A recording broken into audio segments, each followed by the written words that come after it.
qananii cubbuu jalan daddabu biyyaaf biyyee ta'u maqaan koo waaraa ulfinaan galmaa'ee seenaan koollee tura uffadhee bobbaheen galu taayitaatii ottaan kajeelu qananii quufa qochumaa hidhamaa du'aa saamamaa aanaan jibbamaa sammuun komamaa muramuu mormaa yoomin ayyamaa بيافين إما سبافين فلما بسم الله الرحمن الرحيم الحمد لله رب العالمين والصلاة والسلام على رسول الله صلى الله عليه وسلم دعوتوتا channelي رايا أبا مجا official أردفتان ومرتي كيسانو بقربين الران إسنجه أني يروباي وانما أدى فرت تيجي نتبات أجتون كيساني ملا وقادا مالب جنان أكت جرو بك جرو في وان كيساس دبر وان بينوف وما أدى فرت أسبها أكما بيكمو أبولتي نبرتي أرقم تكوني أنا فهذا أجتون دندس هذا منا أبدي كوبيتي هندية جدمتي مكاني سي والله من إسينغافا كيستي أكنوتي عواسا كان غرغارو ومتا كان تجاجلو في وقادي دمي شندي دميج أندر بكيستي نوغر غاراتورتي هرس بكو مسانا جرتي ونين أما آهاس أچو بربادو إلا أفانا ماراسم بيتو يو بيتس بيتي وانبسطو ورقين يبها كنا واهي مچون بيكنو دورا دورسو برسيسان كيا abdi Muhammad yookanis abdi qophee anaaf barsiisaadha leenjisaadha rakkina sakkati rakkatan kan na barsiise akkati qabsaa'anii hawaasa kanaaf ana jidduus namni dhaabatee waa hedduu nu godhaa ture ana qofa osoo hin taane warra artistoota afaan oromootiin biyyattii kana keessatti waa gaggeessaa turan hunda isaanii of jalatti hoogganuudhaan sa'aatii sana keessa abdi qophee waan hojjete qaba. guyyaa tokko utuunu taa'aa jirru ministeerri aadaa fi tuurizimii oromiyaa xalayaa barreessee fi fidee dhufe annan taa'aa jira Muhammad Kadir jira amma seenyu Dr. Abdul Samad natti fakkaataa jiru dhufee jennaani xalayaa kana fidanii fi itti kennan raayya maal jettaa xalayaa kana jedhee natti kenni jennaan mammaaksan itti mammaake sitta mammaaka abdiin jedhe maal natti mammaaktaa jennaan fardarra taa'ee cheenaa jedhii jennaan sirran gurratti aanaa waan jechuu qabaachuudhaaf situ irratti siqaa jennaan baroodha jedhee qalama fudhatee qananii cubbuu jalan daddabu biyyaaf biyyee ta'u maqaan koo waaraa ulfinaan galmaa'ee seenaan koollee tura uffadhee bobbaheen galu taayitaatii ottaan kajeelu qananii quufa qochumaa hidhamaa du'aa saamamaa aanaan jibbamaa sammuun komamaa muramuu mormaa yoomin ayyamaa biyyaafin dhimmaa sabaafin falmaa jedhe abbaan namni dhugaadhaa kamiinaa barreesse abdii qophee daawwattoota keenya wannin jechuu barbaadu akka taatee asiifachi taatee kan nu jiraachisaa turte arras bakkuma sana jirti silaa akka warra haasaa beeku afaan beeku waa himatu akkatti himatu beeku silaa taate qaata haadha manaa qaata mana gaarii qaata jireenya gaarii jiraatti turte hadha waggaa 26 mana kiraayii keessa jiraachuu qofatu hin ta'in waan ittiin jiraatullee rabbiin qofa kan isii beeku kanaaf isin gizee hunda namaan gargaaraa jechuu malee ofiin gargaartanuu jechuun keessan ni mala wallaahi irraan dhaabbannu nuti isinuma gargaarra biiznillaahi ta'aalaa irraa isin dhaabbannu maaliif jennaan ragaan keenya rabbi isinitti machuus nun barbaachisu kanaaf hawaasa keenya mee indiyyaa mee akkatti bara sana keessa nu wajjiniin dabarsites namuu warri artistoota ta'e Aadam Haaruun A jedhee anaannatee sabaaf laalatee baa jedhee babal'isee seenaa barreessee owwaadhu oduu qabdaa odaa maafus ta'a walaloo kana kan barreesse abdii qopheeti nu bira taa'ee in beeytan artistoonni magaalaa kanaa marti keessan warri biyya alaa jirtan warri Noorweey jirtan mee guyya tokkollee mee ammarraa jalqabaati isin namumti namoomaaf yaaddan warri bahaa namaaf haasa'uu beeka malee ofii haasa'achuun beeku ajaa'iba rabbii warri keenya kara bahaa kuni kennanii baranii fudhatanii hin barre waan ta'eef rakkoon jira kana namni kennee bare fudhachuu hin barre rakkin akkatti waa himatee waa namarraa fudhatu hin qabu hawaasa keenya xiqqoon ati baaftu nu biratti guddaadha hawaasa keenya ati mee waa xiqqoo siinuun jedhuuti mee akkamitti gadi dhaabnee rakkinuma jireenyaa kan bakka siin jiraattu nama baqalaa hindiyyaan bakka itti jiraattu hin qabdu waan ittiin jiraattu hin qabdu akkanumaa wajjini waggaa 26 akka kanatti ta'aa jirti rabbiin qofatu isii beekaa mee isiin immoo mee waan isiin jettu ijoollee dhiyeenya kana intalli abdii qophee isiin lammaffaan dhukkubsattee operaasiyoonii taatee nama isii gargaaruu dhabdee hospitaala keessatti asiifatti iyyattee jennaan hammi isii beeku isiidhaaf yaadu dhaqee operaasiyoonii goosiseef. Jara keenya abdiin nu wajjiniin gaafa inni akka inni itti du'e seenaa abdii haasa'ee fixuu hin danda'u. Asirraa qabamee Shawaaroobiit dhaqee jaarsii waggaa 70 gahee jiru dhiitamee garaan keessi madaa'ee wayyaaneen rukuttee tumtee caccabsitee duruu caccabaadha. Dargiinis caccabsaa ture.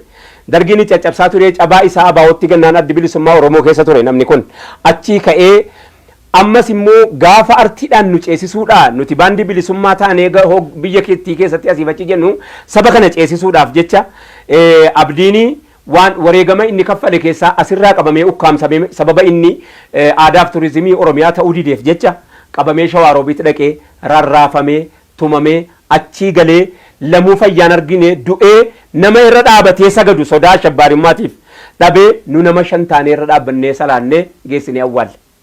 Abdiin nama silaa siidaan bulguun as dhaabate kuni silaa bakka isaa siidaan bakki dhaabachuu ture silaa abdii ture. Hawaasa kanaaf sababa afaan biraa haasa'uu wallaalte indiyyaan adda gargaarsa dhabdee cuqqaalamtee kunoo abbaa korraa safarii teessi. Waggaa 26 hawaasa keenya waan jettanu isintu beeka. Hindiyyaarraan immoo mee ijoollee abdiin akka inni itti du'e dabalatame mee atis immoo itti naa himta. Ayyaa salaamu alaikum. Abdiin akkatti du'e namuutu ni beeka. Waan inni keessa jiraataa tures. Sabni Oromoo cuftinuu ni beeka. Waan akkaataa inni itti du'ee fi akkaataa itti du'e cufaatu atis nu bira turte rakkoo teenyas ni beekta. Egaa ilmaan kana ilaa ammaa cinqadhee rakkadhee guddisee arraga sabni Oromoo tokko mee hin dhiyeessi jirti jedhee kana gaafates hin jiru. Abdiin kun ilmaan qabamoo hin qabu? Abdii ilmaan afur hin qabaaf. Lakki hin qabamoo hin qabu namni takkaasiin jedhe jira. Naan jee hin jiru. Hayyee dhiyoo kana OMN irratti dhihaatte namni bilbilee waa si gaafate. Naan takka namni na gaafate. Namni si gargaare. Hin gargaaru. Ishi gargaaramuuf eenyuuf eenyuun ta'uu qabda. Laa hojiidhaan hin qabdu. Bakka jiraattu hin qabdu kiraa keessa galta. Warra si gargaaree ilaa ammaa ta'eef rabbi jaraaf haa ta'u rabbuma si gargaare hin jedhaan gama kooti. Rabbuma si gargaare hin jedha. Mee arra geesse namni beektaa yeroo akkana dhaaba keetiif uffannaa kan kee kana argu namuma waa qabdu nama wayyeettii si se'a. Ani immoo nan beeka. Ni beekte. Akkanitti diinqa tokkittii keessa jirti mana tokkittii kifilii tokkittii keessa waggaa 26 isaa kireeffattee dhuunfaarraa waggaa 26 taa'uun jabaata. Mee waan keessa dabarsite waan si mudatte keessa guyyaa waan nyaattu dhabdee qabda. Guyyaa bakka akkatti bultu dhabdee kana biratti immoo haadha manaa shabbaariiti. Si galteemi dararaa roorri isaan waan ati keessa dabarte anis inuman beeka. Nan beeka cufayyuu nan beeka. Amma mucaan kee kan dhukkubsattu mee akkamitti jirti ammaan tan? Amma gaakimarraa baasee mana jirti. Ganaadha ammaan duree fayyaan isiitii fi honii isii ciisaa jirti. Ammaan duree gaayaaraa jetanuma rabbitiin taa'ee gadda malee waa humaarra hin jiru manuma kiraasan keessaan jira ilaa amma namni na gaafatees hin jiru. Cufaatu ati na quba qabda. Quban qaba. Takkallee usii na quba qaba. Rabbi hojii akkasumatti hin jira akkuma ati quba na qabdutti. Laale hawaasa keenya hindiyyaanaa isaas hin beektu. Akka ilaa utuu sila haasaa beekteetii nama dhiyeenya kana haasaa beeku akkatti himatan beeku dhiyeenya kana gargaartan. Afaan biraa beeyti akkatti himatan beeyti waan himatan beeyti bakka irraa himatan beeyti lafee nama tuquu dandeessi. Indiyyaan keenya miskiina rabbiiti wallaahi waa hibachuun beeytuufi malee silaa irraa miti guyyaanis rakkina keessaa baatu waggaa 10 dura ture. Ani immoo nan beekaani na guddifte waan ta'eef jara keenya isinitti kenne rabbiin isin haa gargaaru waan qabdanuun elaa birriin tokko natti baaftu yoo heddumminaan baafte isiidhaaf waa godhas immoo waan godhu hin hir'isu akka nu yaadattanu jechuun kabajaadhaan isin gaafadha. Jidduudhaan mee Video akkaataa mana sii kana ilaallee walitti deebina. Daawwattoota keenya kabajamoo kan addunyaarra jirtanu abdii qophee nama hin qabne nama ahalii hin qabne nama fira hin qabne ta'e kuni yuunivarsiitii 6 kiilooti kan inni itti barate. Sila akka hiyyummaati akka beekumsaati akka sammuunsaa dukkaana suuqii waan gaafatan keessaa hin dhabne ta'uuti manni kun isaan malle inni nuu kiraadha inni nuu kana fakkaata manni isaa jarri mana fincaaniiftiif itti gargaaranu aynee kaasuudhaaf kan biyyaati mandarri kun gandi kun guutuun bakka tokkotti gargaarama abdiini mana kana keessatti wanni inni gad nutti kennaa ba'e hamman qabu. Manni kun abdii qophee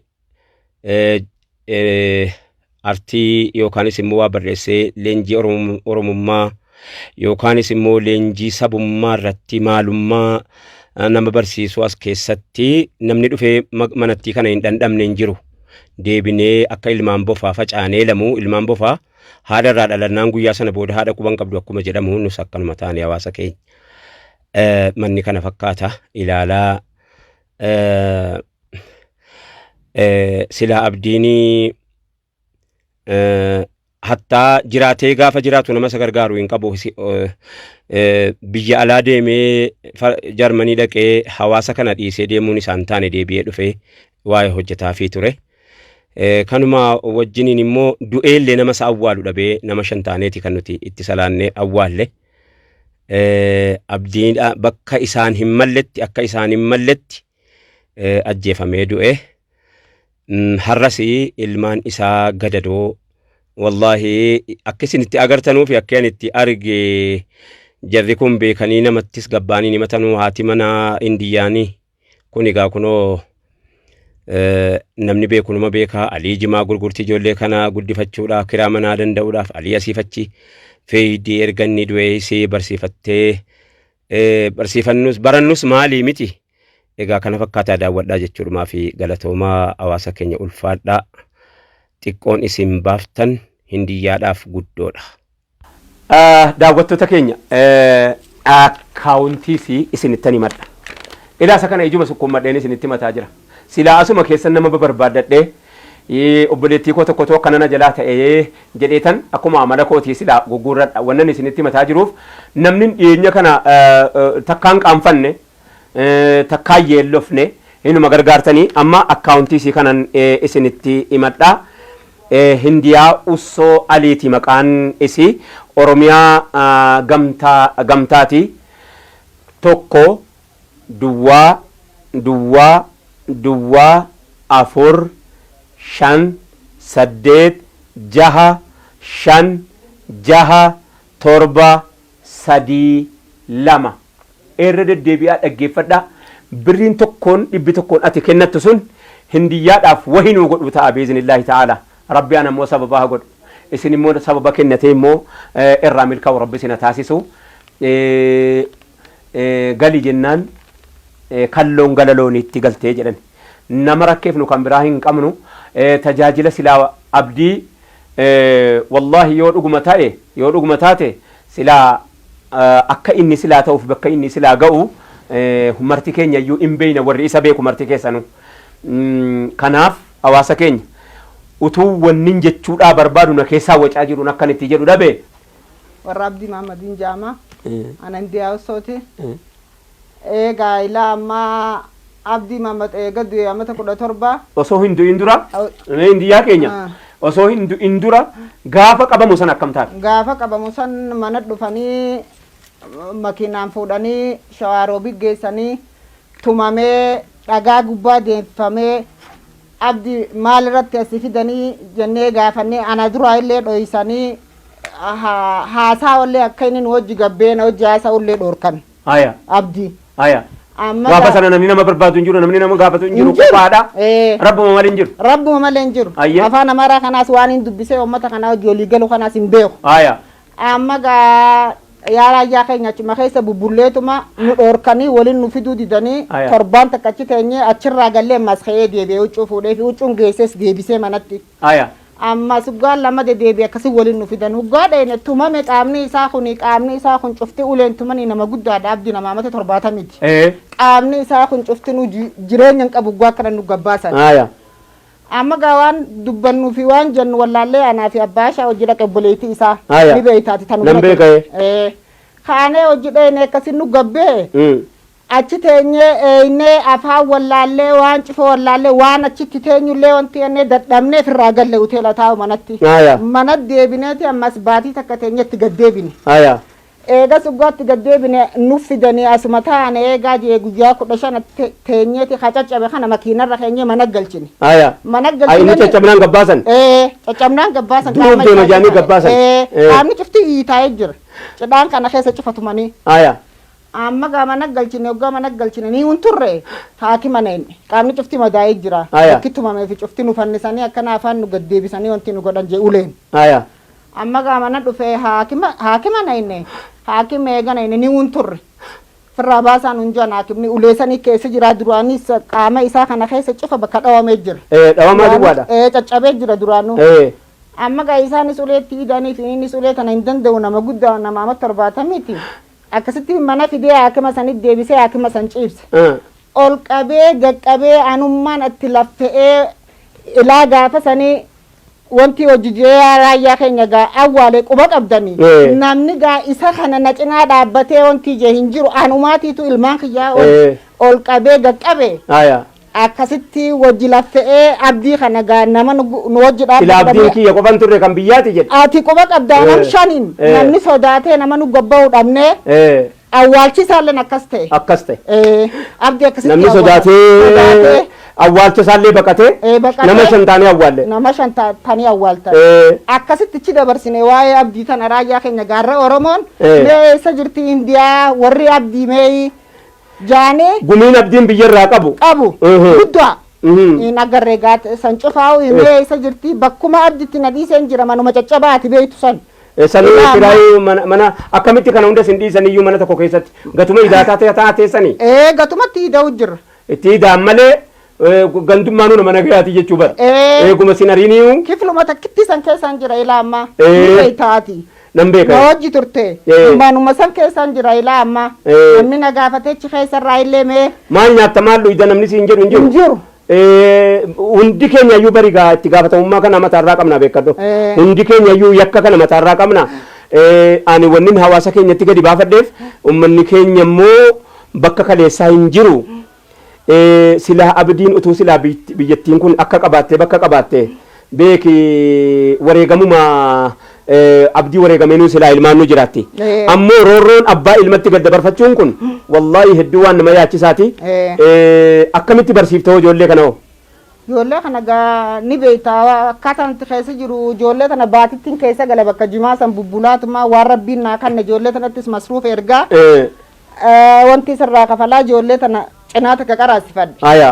waan cufa gaa rakkoon tun boruni bariiti jeetumaan anummaan olii gaccee ijoollee tanaas hin gee raayyaa keenya jazaakallah ulfaadhu galatoom egaa indiyya haasaan beeytu siniin jenneerra haasaan beeytu jechuun waa himachuu kana hin beeytu akkanatti himadhe akkanan ta'e wanni isiniin taane hin jiru kana fakkaattee ulfaadhaa galatooma assalaamu alaikum warahmatullahi wabarakaatu qananii cubbuu jalan daddabuu biyyaaf biyyee ta'u maqaan koo waaraa ulfinaan galmaa'ee seenaan koollee turaa uffadhee bobbaheen galu taayitaatii ottaan kajeelu qananii quufa qochumaa hidhamaa du'aa saamamaa aanaan jibbamaa sammuun komamaa muramuu mormaa yoomin ayyamaa biyyaaf hin dhimmaa sabaaf hin falmaa